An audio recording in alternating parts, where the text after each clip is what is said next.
I feel welcome to New Zealand. Richard Miller from Never Not Here. Whoa-wee. And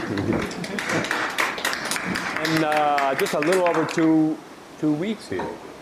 And I've known Glenn almost a week. So this is like fast moving, right? I'm just chucking a jive. So I don't know, what did you think of those movies? We saw 2 movies. And the first one said everyone was awakened, right? I mean, I felt a heart opening there, and I felt kind of like a clear space. I don't know how did that affect you? Did you really have a feeling from that, or did you have a shift from that movie, or? Yep. Yeah. It was very good. Yeah. Going into the light. Pardon? It was like going into the light. Yeah. So, like in one way, for us to see awakening, somehow we have to know something about it or have some experience of it in order for it to hit the radar, right? So in one way, it's just, if we see more awakening around, it means something about us too. The world is a reflection of us. In a certain sense, right? It has to be, because if we don't really, I mean, you go out into the supermarket, into a mall or something like that, there's thousands of things happening, and some of them you relate to and some of them you don't. So then what you're seeing, the ones you pick out, say something about yourself.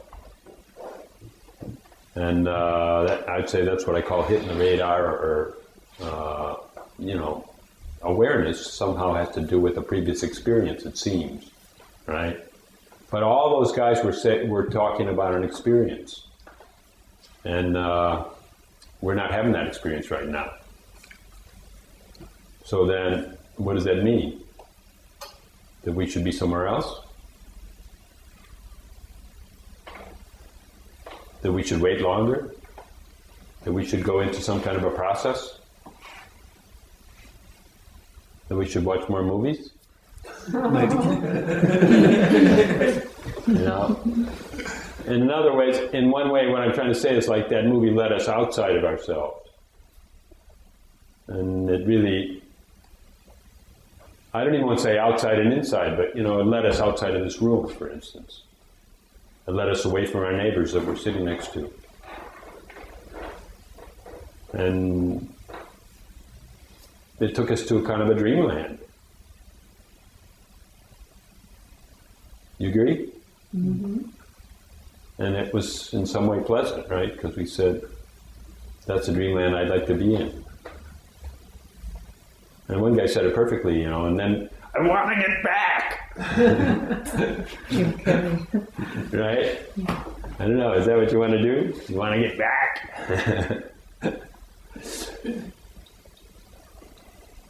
Well, some people are ready for it and others are not.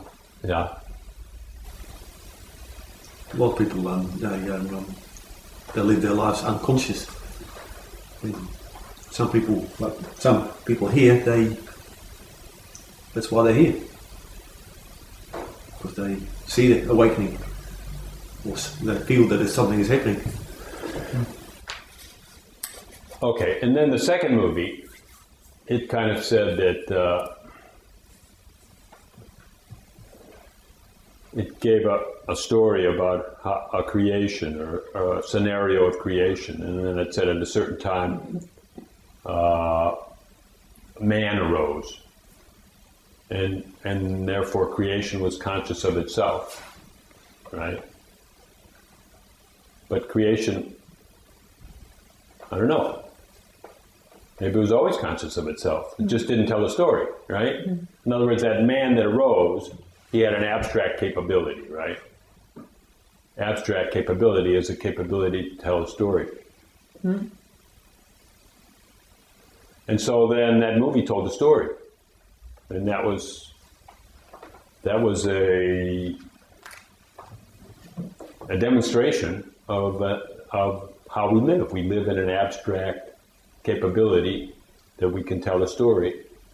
And from that story we can have pictures and images, and we can have emotions and feelings, and we can be propelled into actions. And we're all doing that with societies. We create societies. We create family structures. We create cities. We create nations. We create satisfaction. We create dissatisfaction. And it's all our capability to be abstract. Abstract just means tell a story, or to me, abstract just means something that's not here now, we can consider it. We can put our attention on something that's not here. Now, a tree can't do that. Whether a hummingbird can do it, or any kind of an animal, or a plant. Can a child do it? Pardon me? Can a child do it? Can a child have abstract? I don't know. A baby, I'm not so sure. A baby can do it. Can have an abstract vision. We can. It can Yes. before language.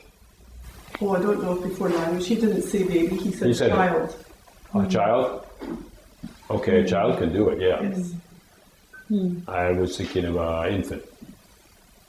Because we're trying to relate the child to the consciousness of the cosmos. If the cosmos is not able to be aware of itself as a child, then the human being is even more than the experience of I'm not saying that the consciousness of a child or the universe can be aware of itself or not, because how do I know? I don't know. But I think it cannot tell a story about itself and be abstract. So then when we're talking about awakening, a little bit earlier we said awakening might be not identifying with me, right? So then something that me, there's a part of me that is here and now and substantive in this room, and it doesn't take any kind of abstraction to be here. And then there's a part of me that fits into what this movie was a story. My memory of how I was and what I've done. And these are the two kind of poles of humanity, right? One pole is an abstract capability to think and to consider and to talk about the cosmos, and to talk about a Big Bang, and to talk about to look in a little peephole and see shapes and say, well, those are galaxies, and to measure all those things. I mean, to me, those are all abstract because they're really not here. And I'm wondering how different that is from our everyday life. That we're just captured in our thoughts and our feelings. Or just our thoughts.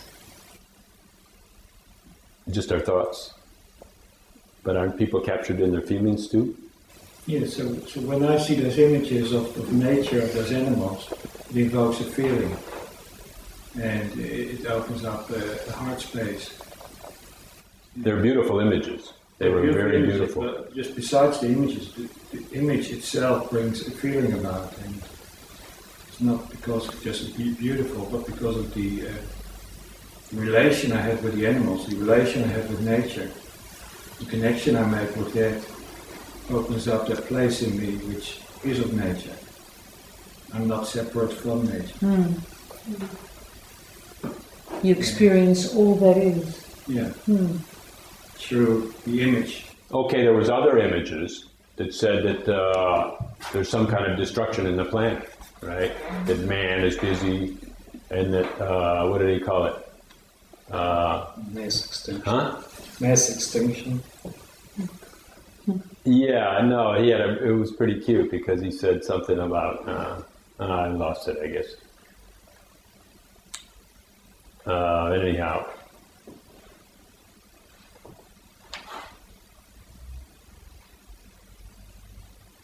So those images, how did those images affect you? The images saying that man was stressing the environment and overusing and consuming. And So they go more to this. there's a feeling there too, right? They go more to this Resisting. man's reasoning and bring more into the mental space. But within that mental space, there is an acceptance and forgiveness. So in other words, we're saying now that when we see a story of pain, our interpretations, our mental interpretations cause a feeling. But when we see a story or an image of pure nature, also nature that we've never seen before, under the sea, in forests where we've never been, somehow we're saying that that story is more natural, or that feeling is more pure, or without a thought. It's an awareness. Without a thought, possibly, yeah. Most likely. It's an awareness. It's a connection. Mm. The other one creates a resistance, but if we deliberately experience all that is without judgment, without resistance, with compassion, deliberately experience all that is, like the beauty, but also the destruction, all that is. All that is not. That's all that is as well, you know. It's how we label things, it's how we judge things. It's a world of duality.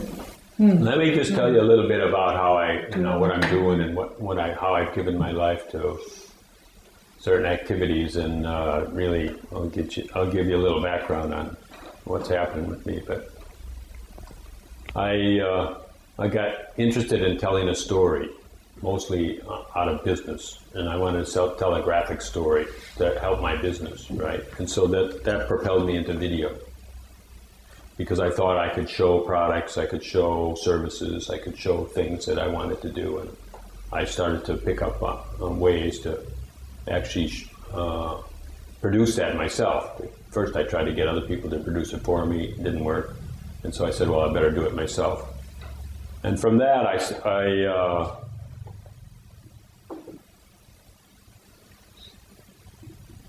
for some reason, I certified myself for a public television, which I don't even know why, But I mean, in a way, I didn't want to do it, and I didn't think I had time. I was busy on my other focuses, and from that, I got certified, and then about a half a year later, I was at some satsang or some spiritual teacher, or speaking with somebody that had a message or had a heart message, and I said, hey, I could make a TV show. What do you think of that? And he said, yeah, let's do it. So I arranged the thing, and we made a couple of sessions, episodes, let's call it, and we did it in a studio. And so then the next month I thought, that's cool. Somebody came into town in Chicago, and I asked him if he wanted to do it. I did it again. And then the third month someone else came, and by then I couldn't really get the studio together because it took a lot of volunteers. And I just got some borrowed cameras and just kind of did it myself. I got a couple of cameras, and I put one on me and one on him, and we just had a talk, and so then I had these 6 episodes, and I turned them into the TV station, and they gave me a slot, which means like a weekly show, and like there I was, It's a public television is kind of like an amateur thing, so you don't really have to come up with 52 shows, they can repeat. And I've just generally been repeating them once. In other words, I'd turn in 4 shows, and then I have them repeat the next month 4. And from that, I just got myself into the habit of looking up people that have something to say about consciousness, or about spiritual teachers, or about gurus, or just whatever they want, right? And then I got myself involved in listening to them, asking them questions, and filming it until I probably got maybe 600 movies of more than an hour. And so I've had a pretty good talk with maybe 200 people. 600 movies means I've repeated some. And then sometimes I do something else I call capture events. So I'm picking up satsang or meetings or workshops, or I'm able to grab that. And so then Glenn asked me, he said, in all that time of talking to people, something must have happened to you. And maybe you could speak about it. And what happened to me is that I started to notice, in myself I noticed what's happening, but I mean, I noticed also how people are reacting to these teachings, because I'm doing these, I'm filming these meetings, and I'm filming groups, I'm filming retreats, and I'm just seeing that these teachings aren't all that effective. I don't know. How does that strike you when I say that? I mean, a lot of you have gone to teachers, and then you went again, right? And then again, and then you switched teachers and gone and went some more. And I'm just saying, like, it seems so dodgy, like, you know, it's not something you can, there's lots of excuses why you can't say about it and why it can't really work 100%, you know, and it doesn't even work, you know, 10% or 5%, or, I mean, if you look, people are following these teachings for decades. I don't know. Is anyone following these teachings for decades? Or are you all just here for a year or two? And then it's just a really puzzling thing. Like, something about it is not practical. It's just like there's some hocus pocus in there, right? I mean, which means like it's supposed to be a Shazam that comes down and hits you, and it's called grace. And then a lot of people that have an awareness, when you look at them, their life is no different than it was before. It doesn't really seem to touch ground anywhere. And there seems to be a lot of excuses about that. I mean,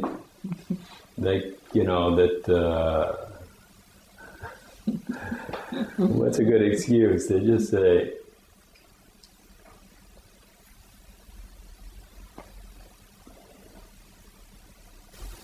I think it's everybody's on their journey, and as they go to all these different meetings, they're picking up different things that they need and taking away what they need from that particular meeting or satsang. And then they go on their journey, and you can't really tell how much that is affecting them. You can only tell how much it affects you. So you can only speak from you. You can't speak for them. You can't really tell what's happening inside of them and how much they're retaining and how much more that set them on their journey. See, I think that's the way most of us are, that we're in there for ourselves and not as an observer, you know. And somehow I made myself an observer. And how did I do that? Because I was going to so many meetings and actually filming them, and then I was actually editing the film, so I would see it all again, and then maybe I was checking the sound on the film, so I would hear it all again. And so then somehow I just realized, here's the same person. He's asking the same question over and over and over again. But it's not in the seeing and the hearing, it's in the awareness. Okay, now what do we mean by that? It's not in the seeing and the hearing, but it's in the awareness? It's in the deeper inner self, Because you the higher self, consciousness. the consciousness, the higher self. That's what you're picking up and retaining. What you need what each person needs for their particular journey. But it's not a journey that they're going on alone. It's a journey that they're collecting to help others, to help everyone who wants to come along with them. So it's going out from them. Their collective consciousness is leaving them and connecting up with everyone around them who is on the same or similar journey and is helping them. It's like the 100th monkey. So then, the way I explained it to myself is that anything new, well, we feel it. We can feel something new, but we're not really knowing what it is. It comes and it goes. We can feel something new. And we can be in somebody's presence. We can feel that awareness that you're saying, that you're talking about. And then we don't feel it. And what happened? We don't know anything, where to turn or what. But you're Right. now saying we. You Yeah. can't say we. You can only say I. I don't I can say understand I. what you said before when you said it's not working. Pardon? Yeah, I don't understand what you were trying to explain when your observation was that see, all this stuff is not working. People are only getting 5% or 10%. You said there's some hocus pocus going on. I mean, I don't understand what you mean by that. So what would 100% look like? What's your expectation if whatever you were observing was working? What would the individuals look like? How would they be behaving? Life would get easier. For them or you? Everybody, the whole planet. And you think life isn't getting easier? Well, it is and it isn't. I mean, it is for me, definitely. It's definitely getting easier for me. And I think it could be wider spread. That life could be easier. And what I'm saying is that, okay, when people come and listen to these teachings, okay, there is some kind of a awareness, there is some kind of a presence and so on, but which doesn't really register too much. It's there, but it doesn't, there's no knowing of how it got there or how it left, right?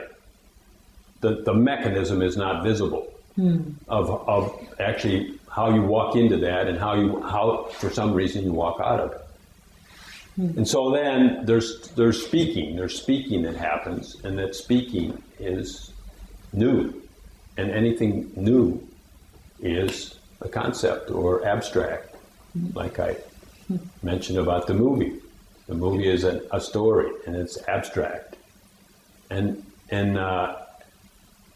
it means it's a story, it's a thought pattern, right? There's not only speaking, is there? Pardon me? In the meeting with a particular master, there's not only speaking, is there? There's not only speaking, no. There's also an awakening.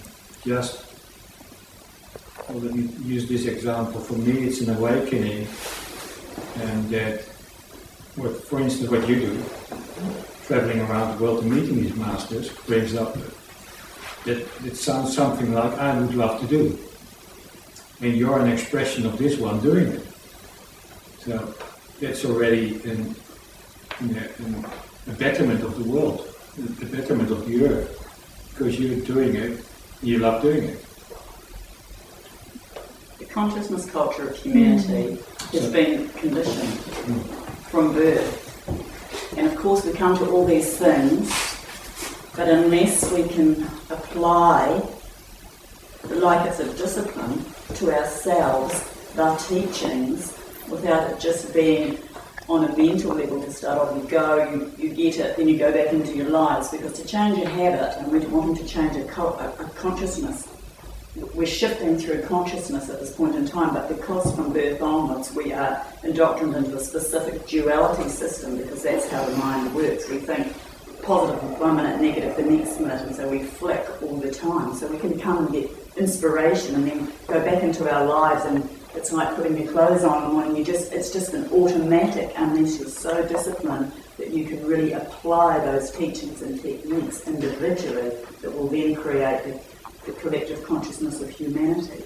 So it's a very, in a way, it's quite a hard thing for people to do, because we're so conditioned from how we think, what we do, how we say things, and then we dualise that. So 1 minute, yes, we're all for it, I'm really happy, and the next minute I'm really sad. It's like that whole duality.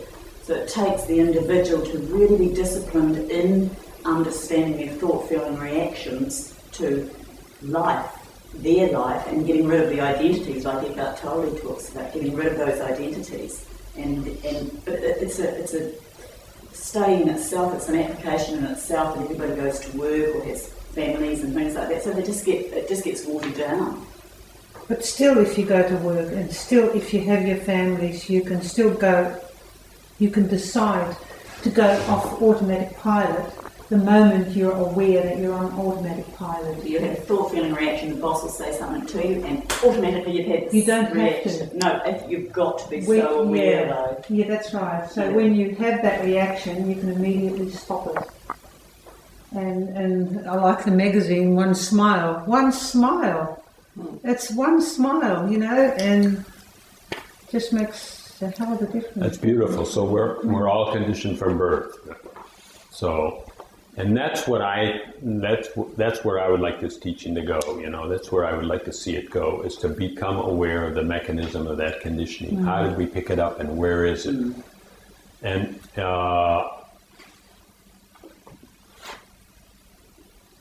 And how come it, and why it's interesting to us to behave in that way that seems habitual.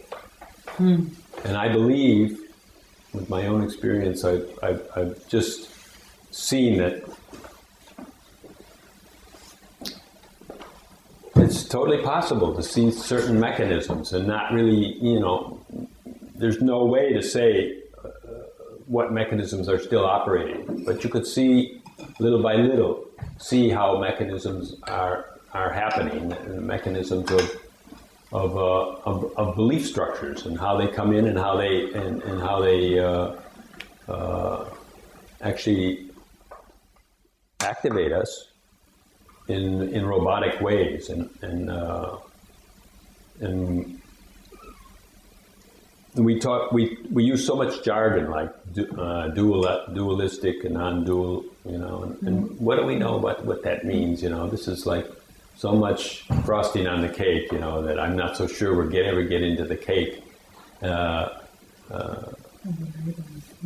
We're saying that there's the mind, and then there's the emotions, and then, you know, basically I see there's three things. And, you know, when you open your eyes, you've got thoughts, you've got emotions, and you see action, you know, and you're in action too, because you're always doing something, even if it's very subtle or very little. And somehow those things, when those things are in balance, my life has unfolded a great deal from having a balance of, and not saying I should go out of the mind and I should go into the heart space and enjoy that, you know, but somehow it takes understanding. And so then balancing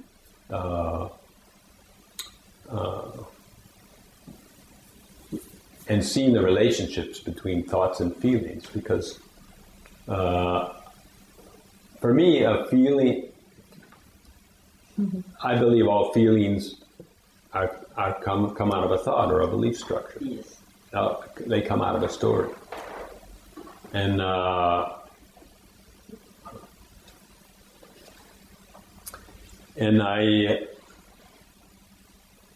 say that because when you can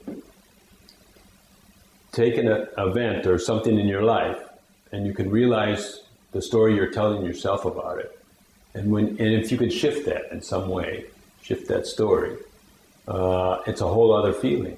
Change your belief. In a whole other mood. Pardon me? But You why, could change your belief.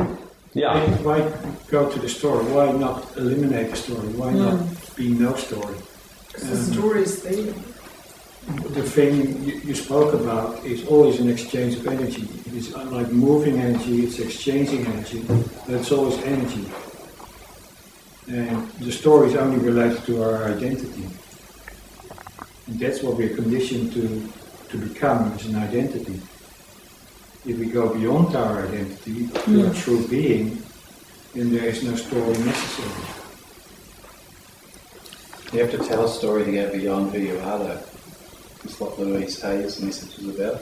Say that again. You have to You have to tell a story to go beyond your current story so you can evolve. Yeah. That's what Louise Hay's saying is. It's like talking yourself into a better space.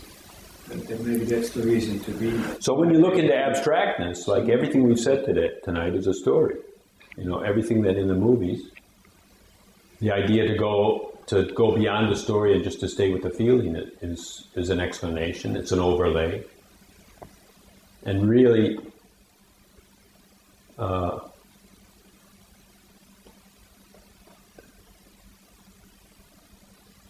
So who's can you shift? Who is perceiving it?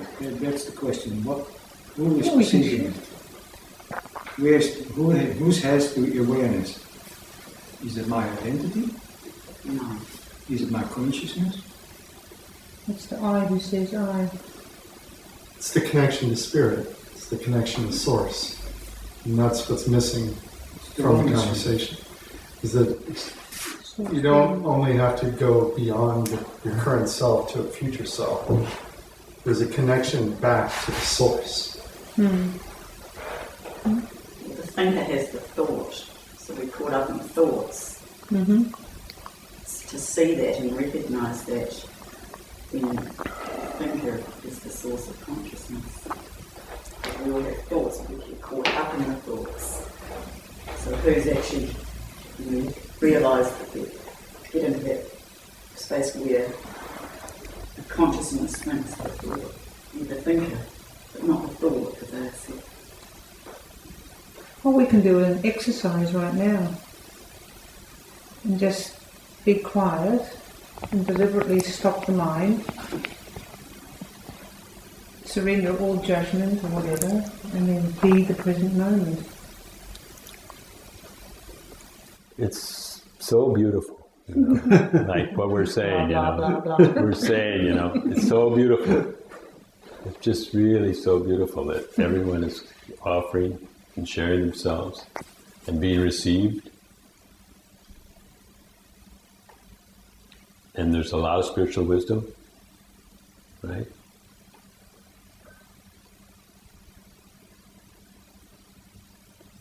Right? And we're going around and around, right?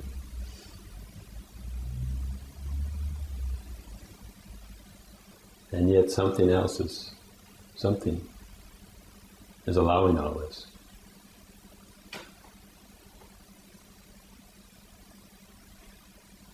And we're going around and around thinking we're going to get to this something. Mm-hmm. We're Right. moving forward though. Huh? We're moving forward, we're not going backwards. Huh? Yeah. Is there any forward and backward here?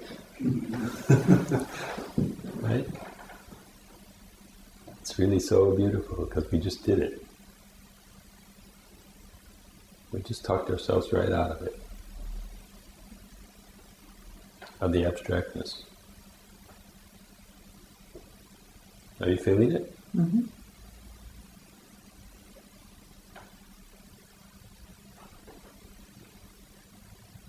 You see how we got nowhere with all that? We really got nowhere with all that knowledge and knowing. The Big Bang and all those little graphics that show how everything went together and apart. We get nowhere with that. We got here. We're here. No, we're already here. We didn't Yeah. got. Yeah. We didn't get anywhere. We're here. We've always been Yeah. here. Mm. And what kicks that off? I mean, what puts that awareness there?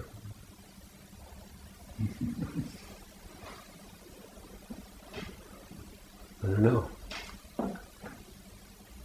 What's the reminder somehow Mm. that says, oh, yeah, Mm-hmm. this is my blessed life? Can you imagine the Big Bang happening in this moment, instantly, continuously, all the time? Mm. Can I imagine the Big Bang happening in this moment? Instantly, continuously, all the time. I don't know, I just don't need that thought. Because that's I don't need it. That's the level of perception to understand it. I don't need a thought that all of us are awakening. to be in this space. I don't need any images. What do I need to be in this space? In a way, nothing, but in another way, I need a kind of a low level of anxiety. Right? I need not to be thinking about my appointments. Right? I mean, I can think about my appointments right now, because I am. Stop it. Just do stop it, stop it, stop it, stop it, stop it.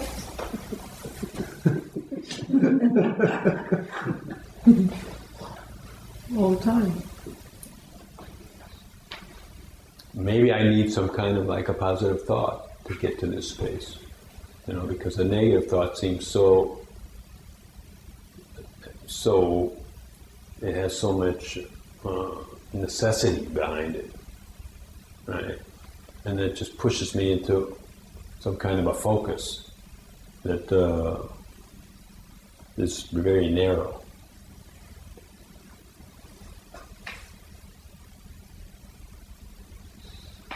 So then, to open this space, how do I open this space and just stay in this openness where Feel. things are running? Feel. It's a feeling. Just feel. Yeah. Simplicity is the key to life. Ask and ye shall receive. It's as simple as that. Or should I ask Who do you think we should ask? myself?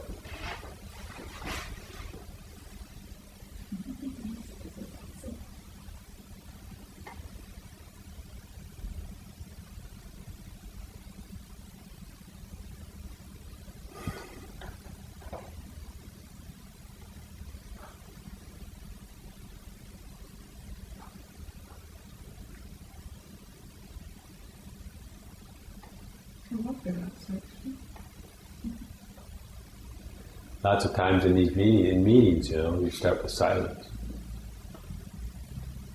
I kind of like to end with silence, or find it in the middle, right?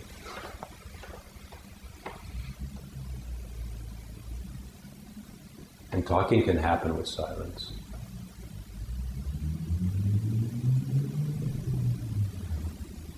And action can happen in silence. It needs to happen.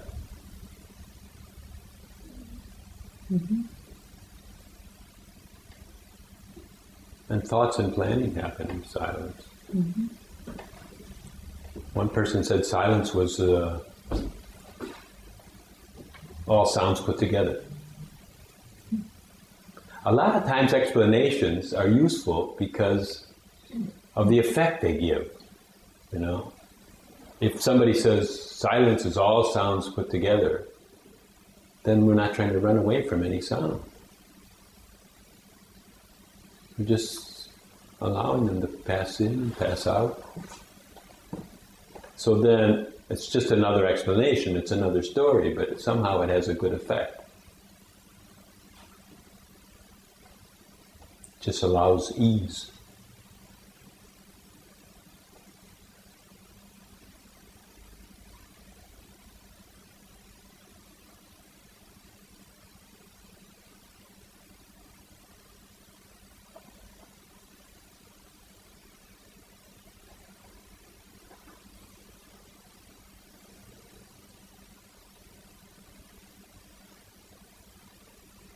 I've been interested in original people. And I just came with the good suggestion of Glenn from a Native American ceremony. And it was a process. It's called Sundance. And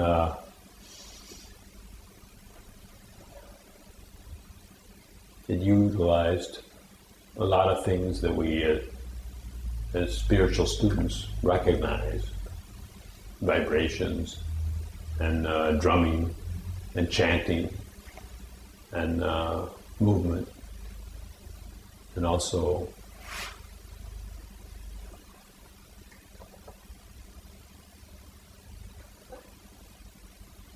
Well, concentration, commitment. And I looked, I was in Australia, and I went to search out Aborigines and talked with them and filmed them.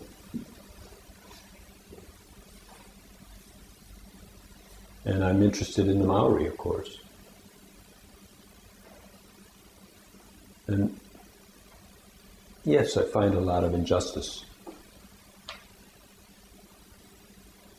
And I don't think that's the point of it. But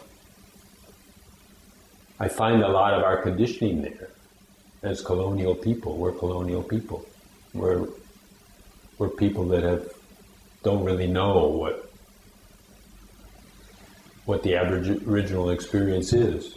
That the connection to land, we don't really have it because we're broken from the land.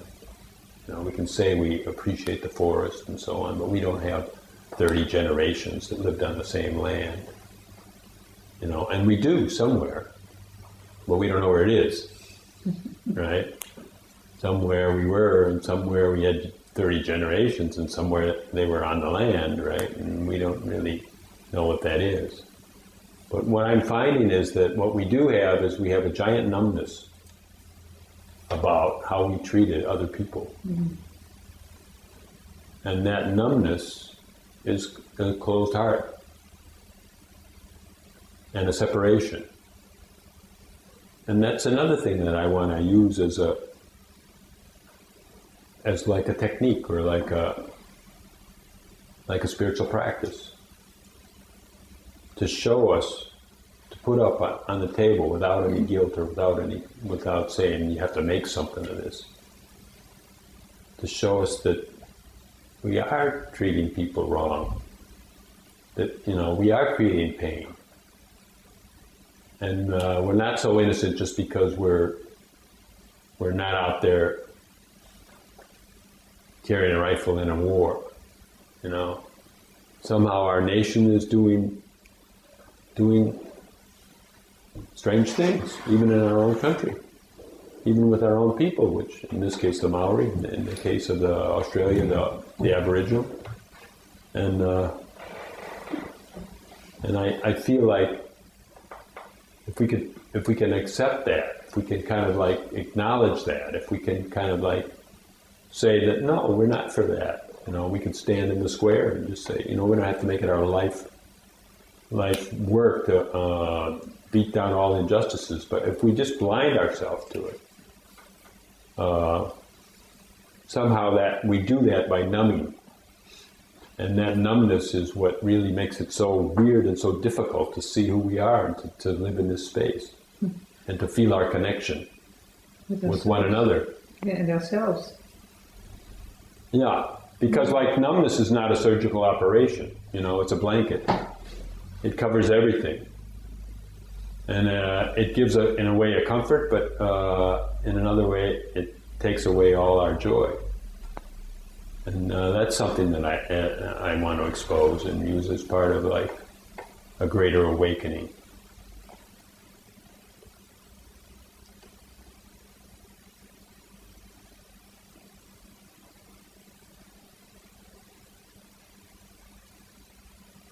I think you're understanding what, like where I'm coming from, because this, I don't know if you feel what I feel right now. Like you said, I can only speak for myself, right?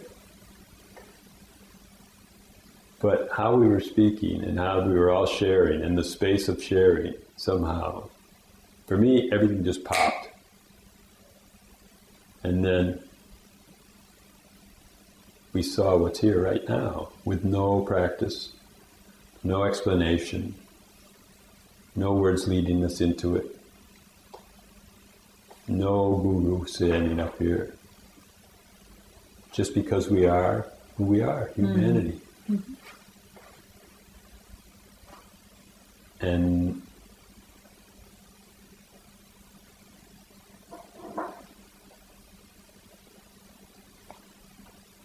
so there must be a way to remind ourselves of this, in a way, some way. We can text each other. We can text each other, right? That's a good idea. I'm just kidding. No, you got a good one there.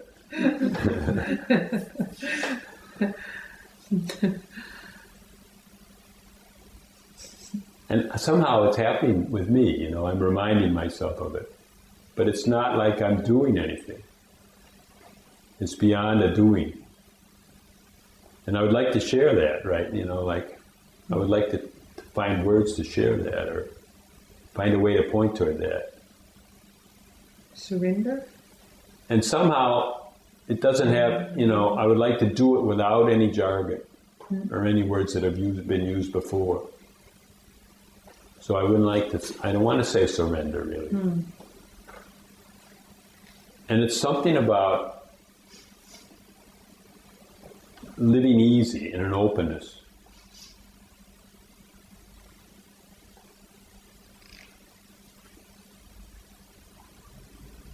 Let me see if I could give you a hint of what's going on with me.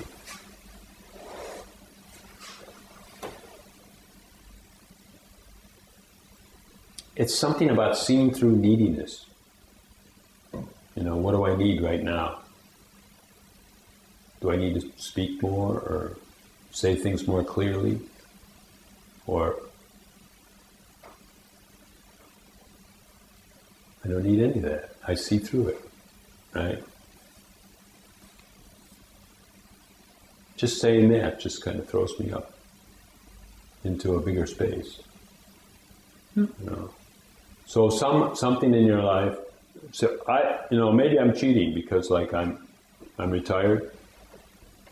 I've left my home. I've got a certain amount of income, not what I would consider a lot, but who cares, you know? So in a way I'm cheating because I cut my life loose. And I don't have the same boss to go to. I don't have the same job and stuff. I wish I did, actually. And so then I live a pretty free life.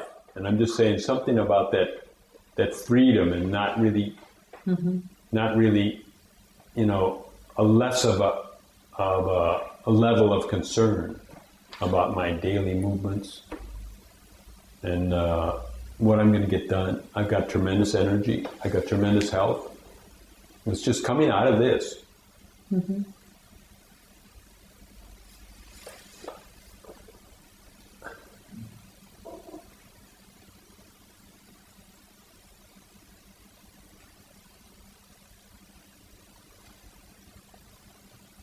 It has to do with also noticing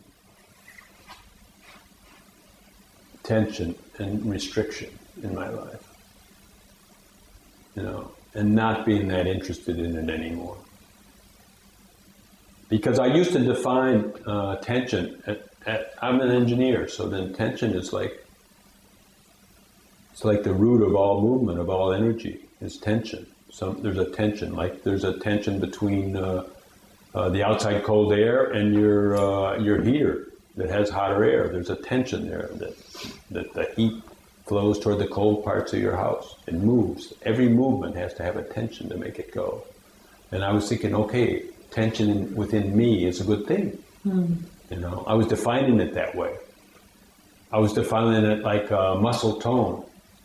I was saying, like, if I was all flabby, you know, without any anxiety, I wouldn't be ready to jump, right? When somebody challenged me or something like that. There's so many stories you can make, you know, but I'm not.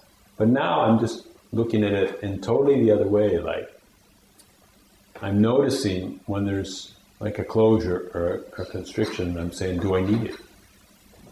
And I'm finding I don't need it. And so then I'm looking, when I talked about the mechanisms, I'm looking at, well, why is there a closure? What is this contraction? And I found it's always a story. It's always a story or a belief that something is awry, that the world is not right in this part, that maybe I can put my hands in it and make it better, right? And I can do that too. I mean, I can still move and I can see things that I can contribute to, but somehow I don't do it out of a closure. I don't use anxiety-based call to actions anymore. And if I feel anxiety, I don't move. I just look into it and inquire in it and say, well, what's the nature of this? Why? How did it come to me? Now, so many in spiritual teaching, they say, well, it's what's real. Just feel it or something like that, right? But people can feel it again and again and again, and then every time those people get in their life and do those things, it comes again, right? And they're only feeling it, thinking that if I feel this, I'll get rid of it. They're not really inviting it in. Okay, let me give you an example. Okay, I know this woman, a good friend of mine, and she was a single mother, and the father of her children didn't really raise or give much energy into raising the kids. And so now, she's very open-hearted about that, right? And always let the kids visit their father and whatever he wanted, right? But still, he never really added much of his energy to that family, and that was a sadness, right? And so then now he's kind of saying like, okay, well, you're not a very good mother for this, that, and this reason. Well, that hurts, That really hurts, because she could say, well, you're not a very good father, but she doesn't want to go there, But still, there's the pain of it. And so there's a mechanism of a closure, right? Which seems very rational. But in a way,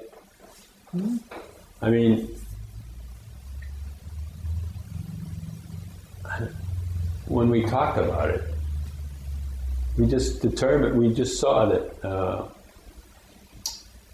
him saying whatever he says, whatever he feels, is not the point that causes that closure. The mechanism is that she rejects that. That she's fed up with it. It's her fed upness with that kind of thing that causes the closure. And somehow we discovered that that fed upness is within her. And that's apparently the best a guy can do. And that fed upness can just go. And then the closure and the feeling, the twinge is not there anymore. It's just not there. And I think it's permanent, just realizing a simple thing that says, oh, I had a story that this guy should be concerned about my kids. And he's breaking that story continuously. I think I'll give up the story. And that could change him. It could. Why not? Be open for that too. So,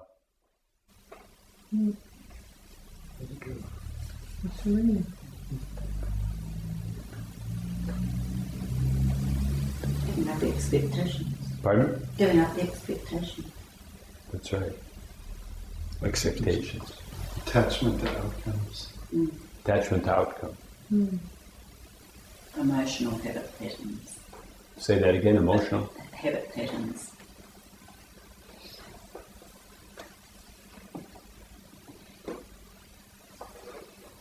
So really, how do I manage it? How do I manage this openness and closeness? And you could make up a term. You could call it the open space of good feeling. And we all know when we have a good feeling. And we've heard from religions, we've heard from teachers, we've heard from New Agers to always have positive thoughts. The art of positive thinking. Right? And somehow we don't really trust that, right? Because otherwise we'd have all been doing it. What holds you back from positive thinking? Emotional habit patterns. Emotional? Habit patterns from birth. Reactions to negative input from birth creates that sort of cycle. That creates the cramp, right? Yeah. The contraction. And then you realize that there's a contraction there, or you're depressed, or you're angry, or you're just frustrated, or you're whatever could happen, right? And so you know that. So, but then you've heard that you should have positive thoughts. Should have. Right? Could have, would have. You can't be always positive. Huh? You can't Pardon? be always positive. Why not? There has to be negative as well, otherwise it won't be any difference. It won't be any balance. So then I'm asking you now, like, what's the resistance to having a positive thought, or why doesn't a positive thought fit in that situation? In that situation where you're conditioned, and where there's a contraction, and where you have one of those feelings. And I say we've all been taught and told to have a positive thought. And why don't we do it? You can't replace a negative with a positive. You have to understand the negative, really the source of it in many ways, like you did with that woman. It was a story, and that's what an emotional habit pattern is. It's a repetitive cyclic pattern that has triggers that happen all through our lives, and we repeat that same thing. It's different people that do that, but it's the same thing within ourselves. So it's just being aware of that, and you can replace it with a positive, but it doesn't take the negative away. So we don't trust those positive thoughts. In other words, we think they'll be fake. It's like a Band-Aid we put on top of something. In other words, a feeling we think is more real. If the motivation for having that positive thought is only based on trying to compensate for the negative, then there's no ultimate truth to it. It's not saying that the positive thought is bad in itself. It's just that the motivation is to only counter one polarity with another. It's always going to keep you stuck in duality. Okay, well, what's the motivation to have a negative thought? Pardon? It's a habit. Pardon? Maybe. And you're saying that a motivation to have a positive thought is less effective because it's If it's only based on trying to counter a negative thought, right? Yeah. And so then what's the motivation of a negative thought that allows you to say that that's more authentic? Validates the story. It validates the story. It validates the story? Because it's the path of least resistance in the world that is dominated by negativity, so that you don't need the same amount of effort to generate a negative thought, because every day you wake up and look at the news, then you go into that natural space, then your interpretation of the world that we're in.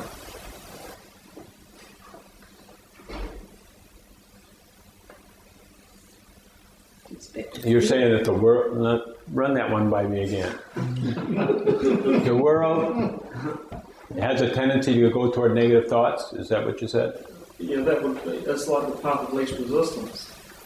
That we're conditioned, or we're by our present psychic state of humanity, the tendency to see things from a negative viewpoint, from what is abundantly evident in relation to what in the blueprint of balance and happiness and well-being on a planetary and emotional state.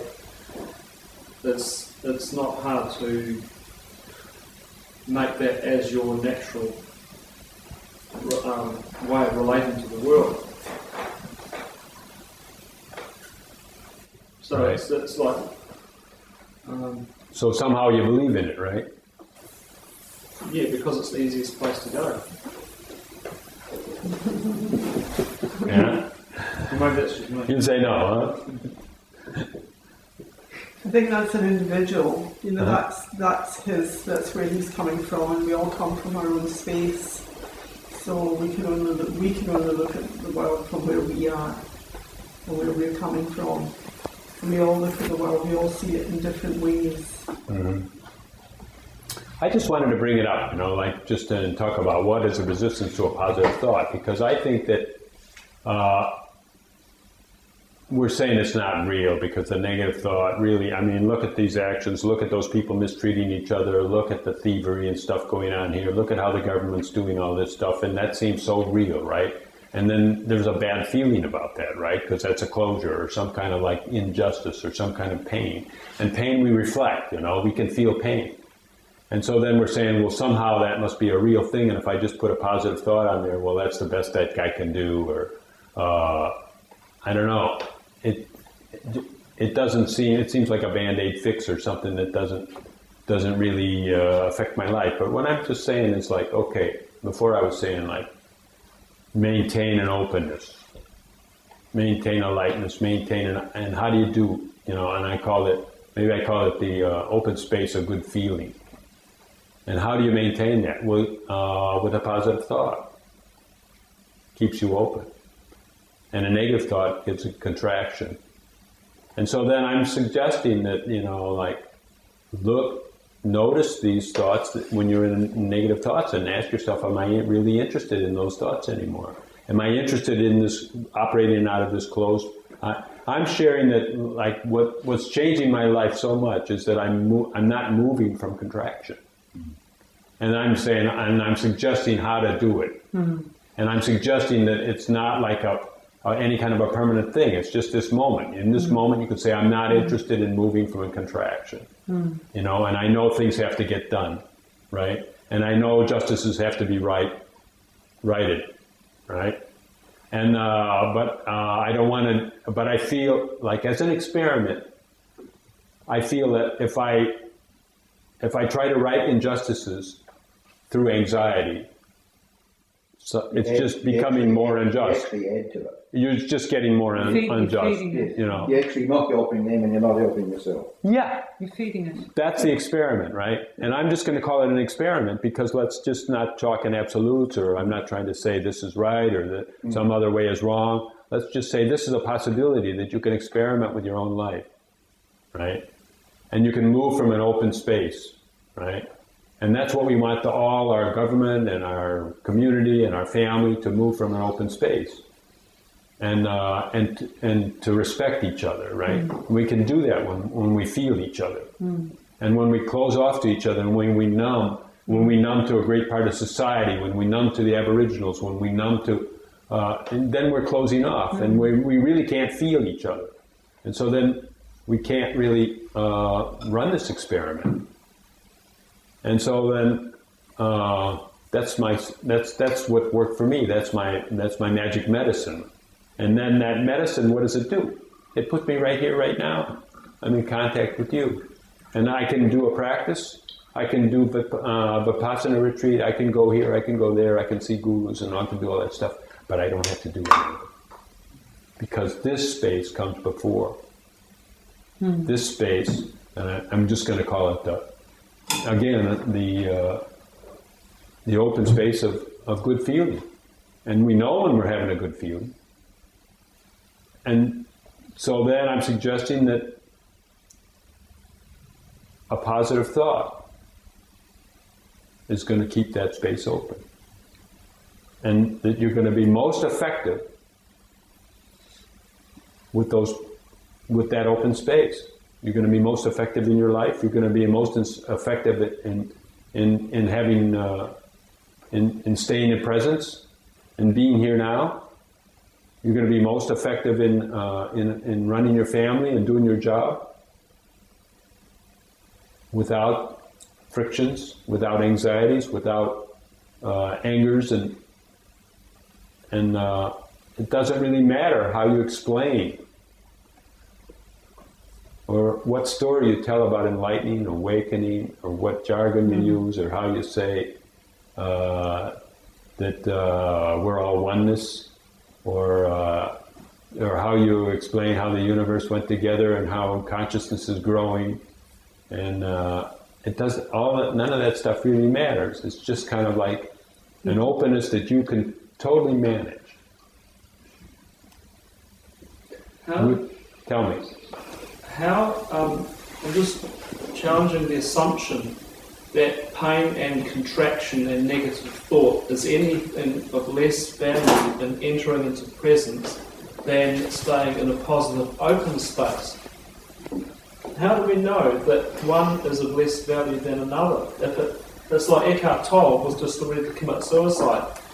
and he couldn't stand his life any longer. He was in the most negative space imaginable, but then he surrendered to that absolute, like... Have you ever been in an accident? Yeah. A serious accident? Mm-hmm.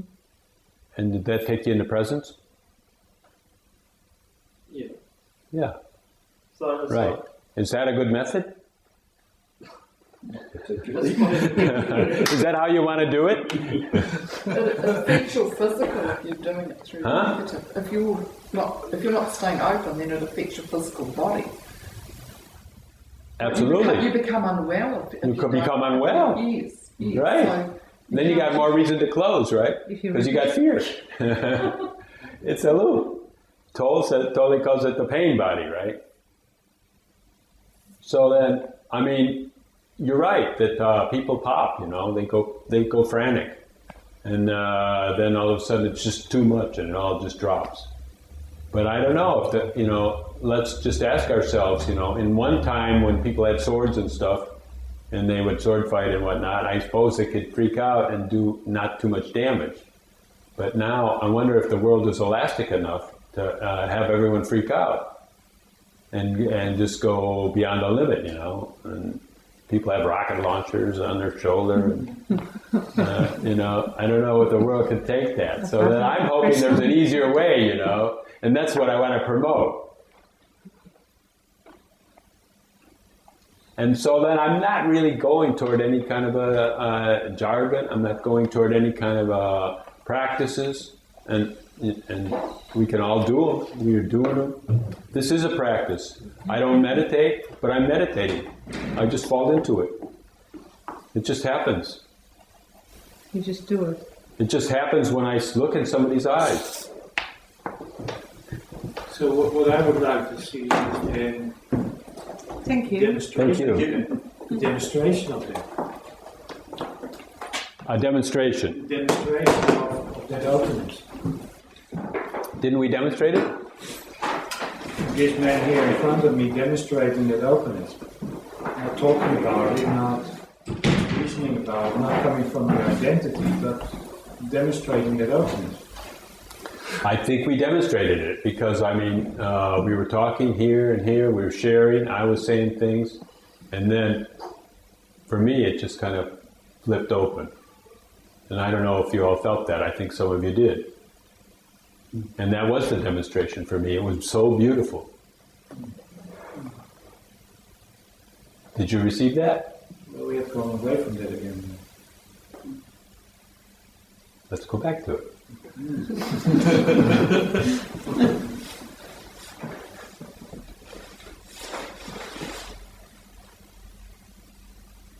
I really enjoyed being with you.